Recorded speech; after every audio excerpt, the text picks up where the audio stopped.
Good evening, ladies and gentlemen. Welcome to another episode of Talk with Antonio. I am your host, Antonio.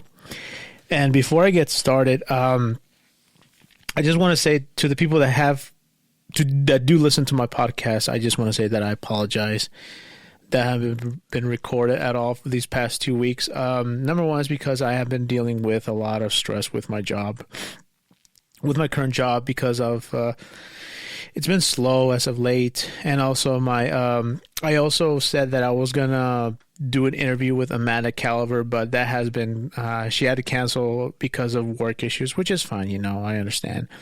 So we are gonna do the interview, but at a later date, she will let me know when. And I sent a message to another person to do an interview, but they couldn't. So, like right now, as soon as I get more people to do interviews, I will let you people know here.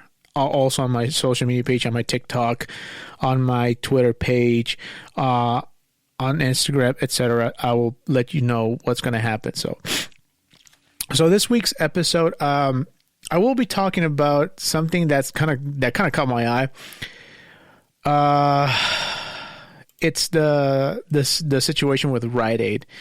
And I've been reading a lot of things right now that that's pretty like, whoa, what the fuck? And this is from retaildive.com. It says here that Rite Aid reportedly preparing Chapter 11 bankruptcy filing. It says here, and I quote, "A filing could help the retailer restructure $3.3 billion in debt and address a slew of lawsuits allegedly as unlawful fill opioid prescriptions." And that's been a controversy that's been going on for Rite Aid for quite some time. And it says here right now, I found this in Google, and it says here, let me check it out.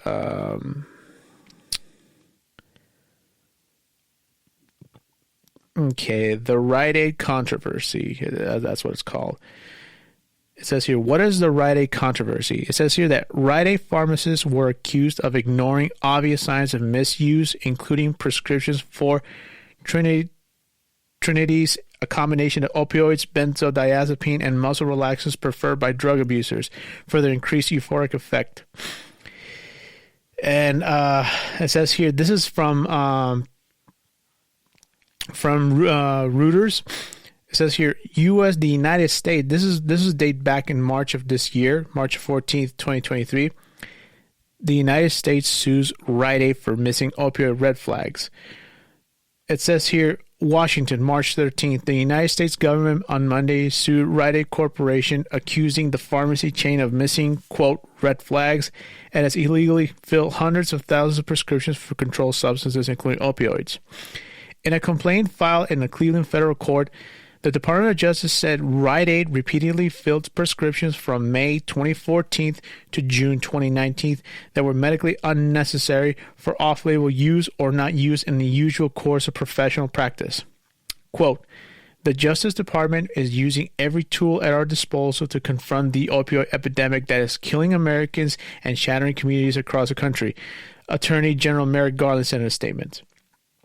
Rite Aid pharmacists were accused of ignoring obvious signs of misuse, including prescriptions for Trinity's, a combination of opioids, benzodiazepine, and muscle relaxants preferred by drug abusers for their increased euphoric effect.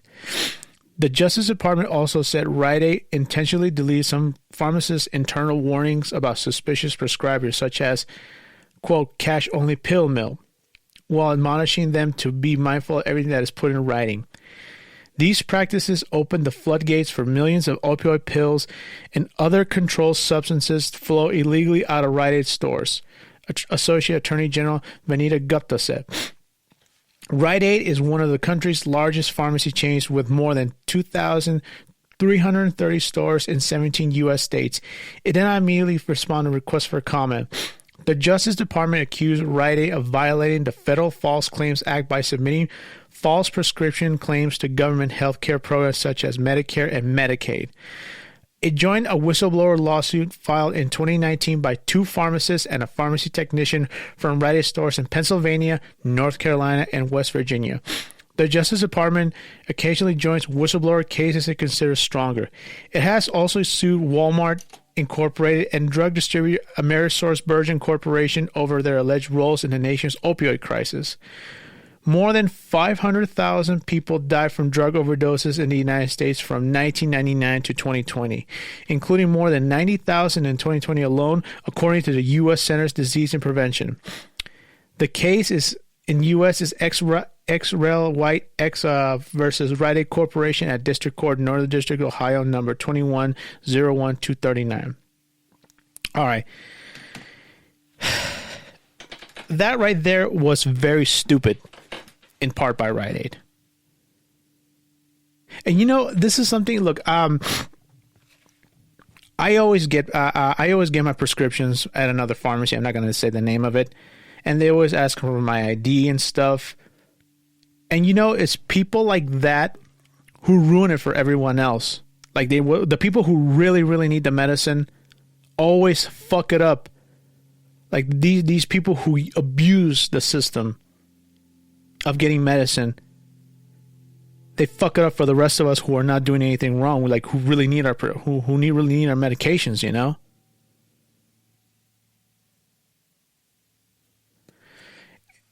And you know, it's unbelievable that the drug addiction in this country, and you know, when people think drugs, they automatically think like illegal ones like cocaine, heroin, methamphetamines, crack, etc.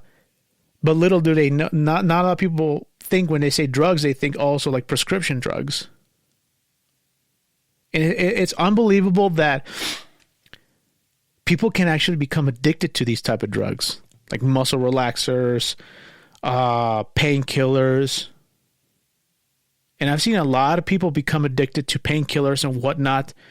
And they, like, for example, Kurt Angle, one of the 1996 Olympian gold medal winner from Atlanta 1996 Olympics, former WWE wrestling star.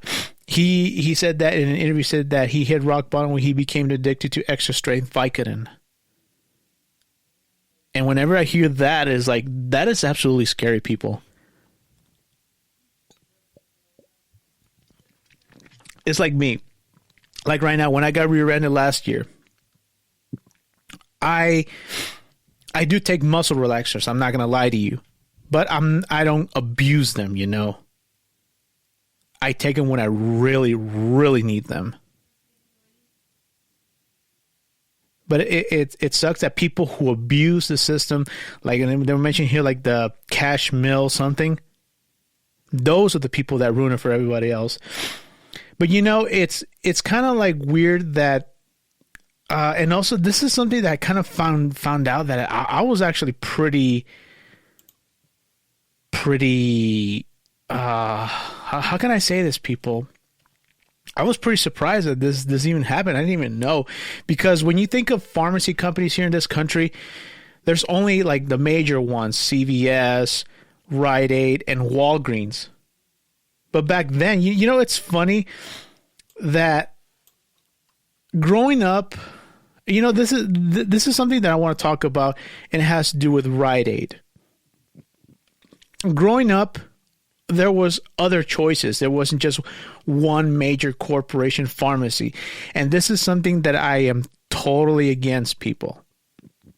Monopolization.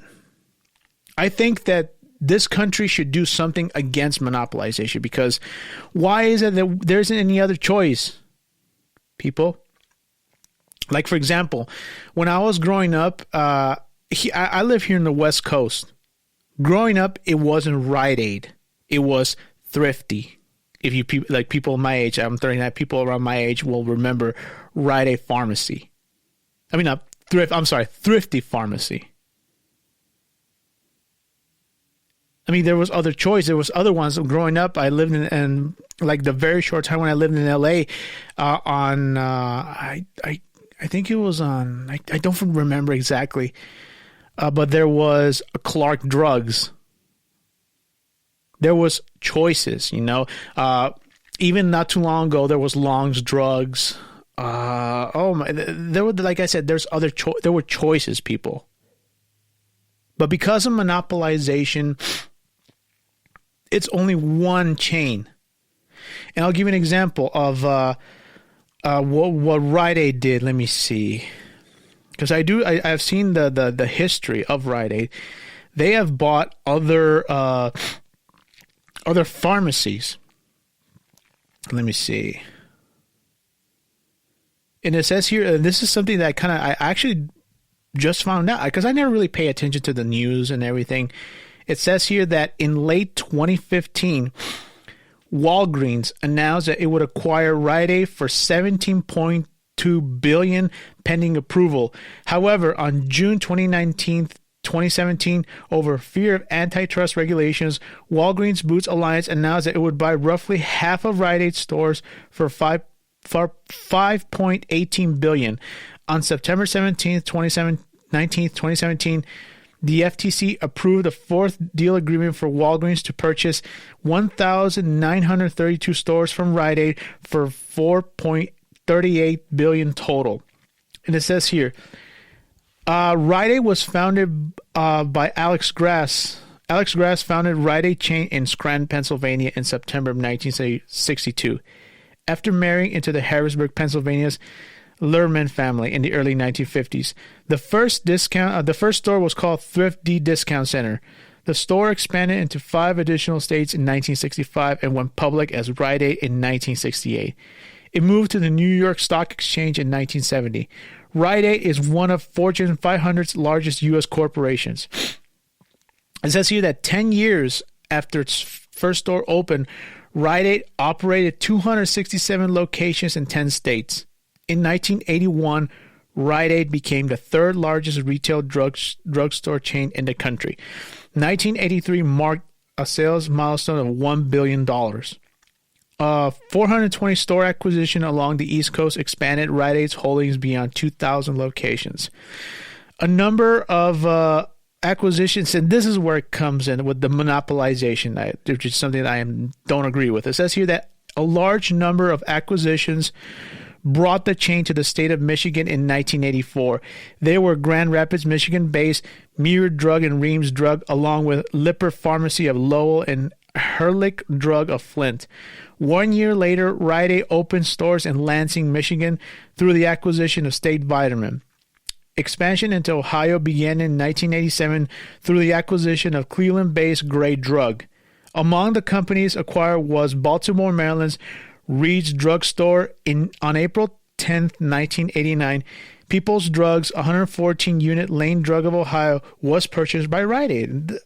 Why is it that they want to buy the little ones? They always, you know how I kind of compare Rite Aid in that aspect. People are going to say you're dumb. No, it's not. There was a documentary. I don't remember if it came out in 2005 or 2006. I don't remember exactly. It was about Walmart. And there was I think it was in a town in northeast Ohio. It was a family-owned hardware store. And they worked there for quite some time. And, they all did it they expanded through hard work and dedication by the family. But alas, Walmart came into the town, and what happened? The town threw out the red carpet for Walmart. And what happened? Business went down. And in the documentary, that was at the beginning, they shut down the hardware store, the family-owned hardware store. And because of Walmart. And that's where they were talking about monopolization. I think that there should be a law to prevent monopolization in this country. And it's sadly because the big corporations want to take over the little small businesses, like the mom and pop business. And this is something that I saw that in a documentary. I remember when they mentioned that they were driving around towns in certain states in this country, and they were saying, I think it was like when Walmart was coming into town, and they would drive around the store, they see these all like mom and pop businesses. They say, okay, a month, a year, 2 months. They would like give dates to say that how long it would take for them to shut down because of Walmart. That's where that's what I've always thought, that monopolization fucking sucks. And it says here that, but going back to Rite Aid, it says here that Rite Aid acquired 24 Hooks drug stores in 1994, selling none of those stores to Perry Drug Stores, a Michigan-based pharmacy chain. 1 year later, Rite Aid acquired 224 stores from Perry, thus expanding its presence in Michigan even further. And this right here, ladies and gentlemen, this is where I feel like I didn't like that, because, like I said, I'm from the West Coast. I grew up here in Southern California. When I was a kid, it was thrifty drugstores. There was one here where I used to live here in North Hollywood, in Valley Village specifically. I used to go to the thrifty drugstore on Magnolia, and I think I don't remember the other street, but it was on Magnolia Boulevard. It used to be a thrifty drugstore, but in 1996, Thrifty Payless, that's what it was at that time, was bought out by Rite Aid on October 15th, 1996. I do remember, because when Rite Aid showed up to here in the West Coast, they were already taking down the thrifty sign, and then they became Rite Aid. And I do remember talking to my folks. I think I was 12 at that time, and I talked to my folks and I asked them what's going to happen to the thrifty ice cream, because here, if you think about thrifty ice cream is a staple here in Southern California. And when Rite Aid bought thrifty drugstores, they said that but somehow they kept the ice cream brand. And here's a little bit of a kicker, ladies and gentlemen. This may sound kind of dumb. Okay, but say, for example, worst case scenario. If Rite Aid were to go out of business for good, what would happen to the thrifty brand ice cream? I mean, the thrifty ice cream factories here in LA, I know that for a fact. But who will buy the name, the trademarks, and everything? I've always wondered that. What would happen if Rite Aid were to really go out of business because of this scandal that's going through right now, people? Who would own thrifty ice cream? It's something to think about, you know? I know this may sound kind of silly to a lot of people, but not to me. I love thrifty ice cream. I think it's a staple here in Southern California, here specifically in LA, Southern California area. But it says here, going back to, it says here on October 15th, 1996, Rite Aid acquired Thrifty Payless, a 1,000-store West Coast chain. The acquisition of Thrifty Payless included the Northwest Bymart membership discount stores, which was sold off in 1998. Acquisitions of Harco Inc. and K&B Incorporated bought Rite Aid into the Gulf Coast area. Oh my God. And it's funny that it says here that on August 23rd, 2006, the Wall Street Journal announced that Rite Aid would acquire 1,858, I don't know if I could pronounce it right, Eckerd Pharmacy and Brooks Pharmacy stores from Jean Coutu for $3.4 billion. The deal closed on June 7th, 2007. Rite Aid announced that two chains will be converted to the Rite Aid name, retiring the 109-year-old Eckerd banner. The merger was signed and completed as of June 4th, 2007, with all remaining Eckerd stores converted to Rite Aid by the end of September 2007. In 2015, Rite Aid purchased Envision RX, a pharmacy benefit manager which owns subsidiary PBM, MedTrack, Connect Health Solutions, and Smith & Premier Services. And look at this, even before, this is like during the COVID era. In October of 2020, Rite Aid announced the acquisition of the privately held Bartell Drugs, a 67-location Seattle area chain, for $95 million. Some customers have criticized the acquisition with reports of heavy staff turnover and computer system glitches. It's like that. It always has to do with monopolization.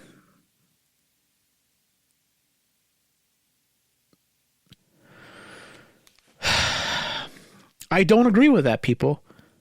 I think there should be other choices. It's like, here's another example of what's going on, and they're saying that there's still talks of merger, which I kind of doubt that, because a lot of the employees are like complaining that, hey, that will not work. I'll give you an example. Growing up, my parents used to go to the supermarket a lot. I'll give you an example. My mom, she used to tell me that she used to go to the boys' market. And here in Southern California, but in the area where I used to live, I never really saw one in particular, but I remember the supermarket Alpha Beta. And then there was other ones, like I mentioned, the Boys Market, Viva Market. I never shopped at that one, but I do remember seeing it. But then back then, this supermarket was somewhat like a little bit high class. You didn't see those too often. Ralph's, you saw them, but very rarely at that time, and where I was living back then in LA. And I do remember hearing, I remember very vividly, people, then in September of 1995, I remember the commercial. There was this, I think it was in the desert. There was this one guy driving a big rig, and the guy was saying, there's a big change coming now through September of 1995. Over 100 Alpha Beta stores were being converted into Ralph's. I remember like the truck used to go downhill. It was an Alpha Beta truck, and then it became a Ralph's. They acquired all of these supermarkets.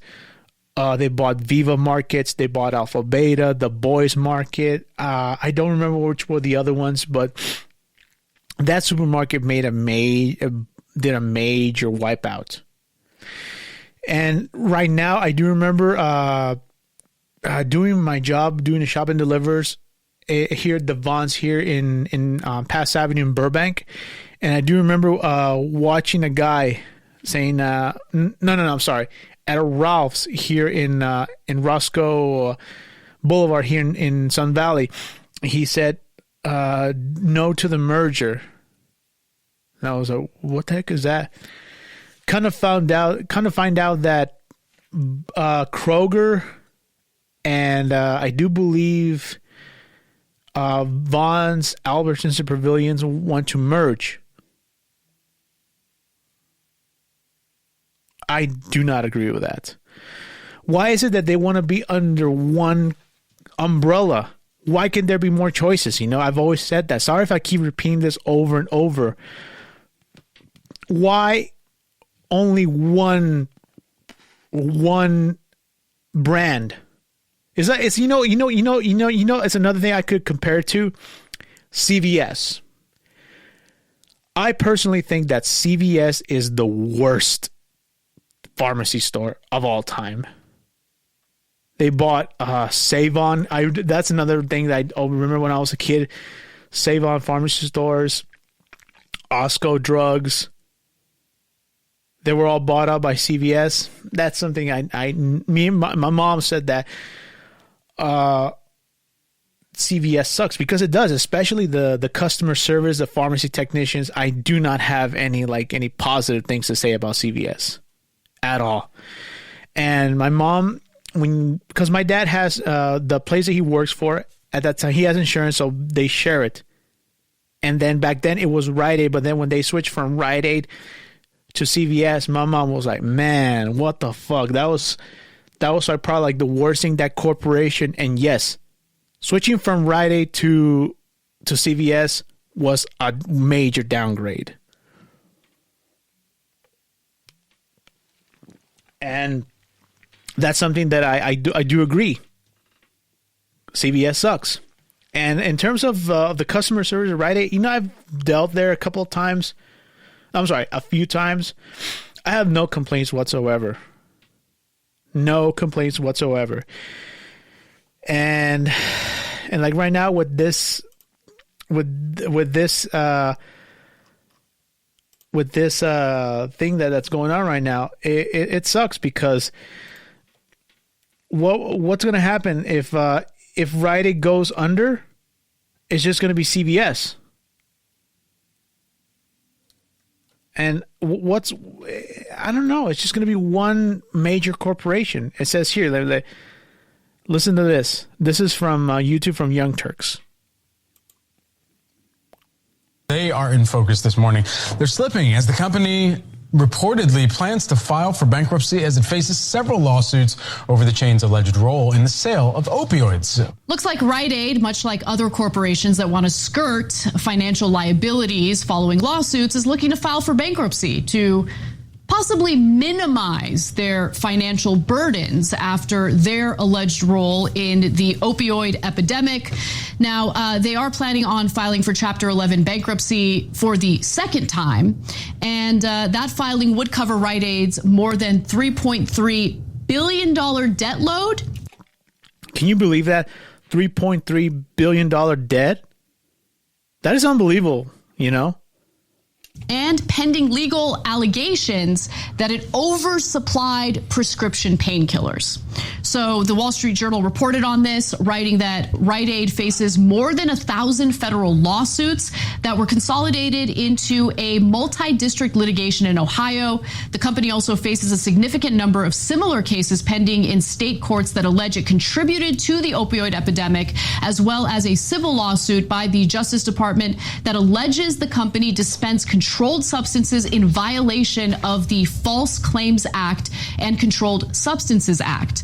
But what's up with this connection between the bankruptcy and skirting financial responsibility and liabilities related to these lawsuits? Well, unsecured claims rank behind a company's collateralized debt in bankruptcy and share in the amounts left over after secured claims are paid in full. The terms offered to Rite Aid's opioid-related claimants in a potential Chapter 11 could change, meaning the amount of money that they need to pay to the plaintiffs should they lose these lawsuits could be different, meaning it could be minimized as a result of this Chapter 11 bankruptcy. So, Cenk, there's a lot of fancy wording in there. Break it down a little further for us. Yeah. So Rite Aid's case is a little bit more complicated because at this point they actually are losing money. So when you're losing money and you really have run out, for example, they haven't. They're still are capitalized enough to continue for sure. But there does come a point when you have a real bankruptcy and there's nothing you could do about it. Okay. But what is happening, especially with these opioid lawsuits, is that a lot of the companies are doing the same thing, and a lot of them are nowhere near losing money. They have tons of profit, but they're thinking of declaring bankruptcy anyway. Why? Why would you do that? Because in a bankruptcy, secured debts or obligations get paid first. Mm-hmm. So whatever money you have, if you borrowed money from a bank, for example, you got to pay that back first. Anything where they have collateral, you got to pay that back first. By the way, the equity guys theoretically get wiped out. So that's why they'll play a lot of financial tricks, and then the court should not allow them to switch equity into debt because equity gets wiped out, but debt doesn't. So, but in this case, the trick is, well, all the money we owe to the American people or to states in particular, well, that's not secured. So in a bankruptcy specifically, that goes to the bottom of the list. Y'all heard that, right? This is from Young Turks. They're talking about that. And I'm reading all the comments here. Look at this one. This one says, well, sorry, Rite Aid. That's what happens when your pharmacists interfere with a longtime customer's longtime prescription and that a customer was a platinum customer. You messed with that customer's prescription, intimidated the doctor, and made him change the poor patient's prescription, affecting the patient's customer's health negatively. Patient decided to do no other grocery shopping at that store, only pick up their inadequate $1 prescription from now on. Thanks a lot. Sorry, business is going bad for you. Other one said, facing 98% loss. We'll recover till $4 or $4 billion. I guess what they're saying. Others saying, seriously, they jack up prices sky high and wonder why no one buys their products. I mean, how are companies this stupid? It It says here that another one says, I got about 8 people die in my junior year because they let people refill scripts, no questions asked, so someone could get a script, and a couple of days later claim you lost it and get refilled for like 20 to 40 bucks. And this one right here, excuse me. And now the other side of the opioid hysteria, chronic pain sufferers who cannot get significant relief because of politics. Well, there is some facts into that. It's like me, for example. I don't know. I still have my muscle relaxants, and I have never abused them. I only take them when I really, really need them.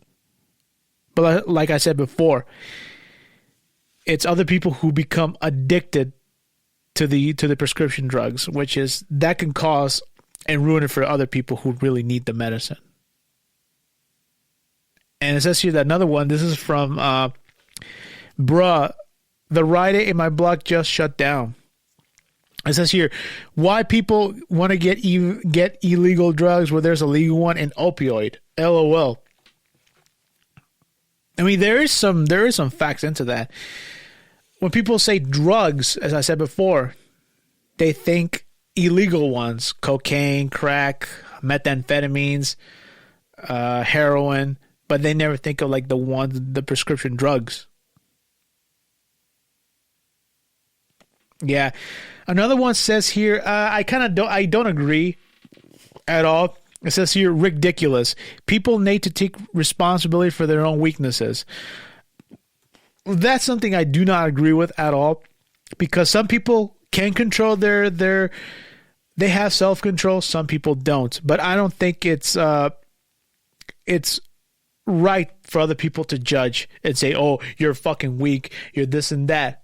Like people, like for example, this is something that I do remember say the late Scott Hall said in an interview. No one ever made him, and I quote, this is what he said, and I quote, no one ever made me take drugs. No one ever made me drink. You know, I chose to. Unquote. I do not, I like that comment, people, when he says people need to take responsibility for their own weaknesses. I don't agree with that. We all have our demons. Some people are addicted to prescription drugs. Some people are addicted to alcohol. Some people are addicted to illegal drugs. Things like that. Some people are addicted to food.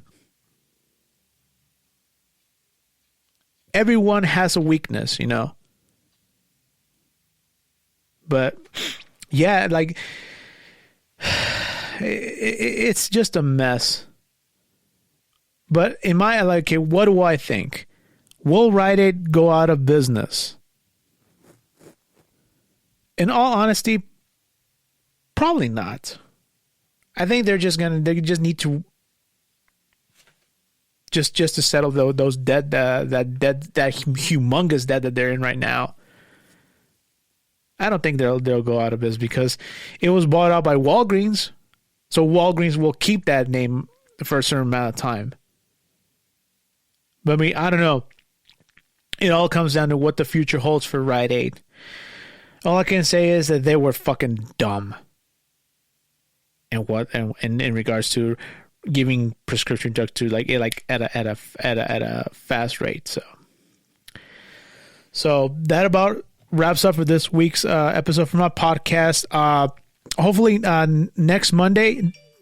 this coming Monday, I will talk about other things. Like, for example, right now, in regards to my job, I have been noticing that's been slow. Another thing that I have noticed is that Burbank is completely dead. I have seen on this social media page. It's just not social media. I'm sorry. It's just other page that we have like the discussion among the other, like the Dashers and other delivery drivers. All of them say that Burbank is completely dead. So I will talk about that for this coming Monday, and I will see you then. Once again, thank you so much for tuning in. And as soon as I get more people interview, you guys will know immediately. So. Once again, thank you all for listening. Y'all have a great night and always be safe. Have a good night, people.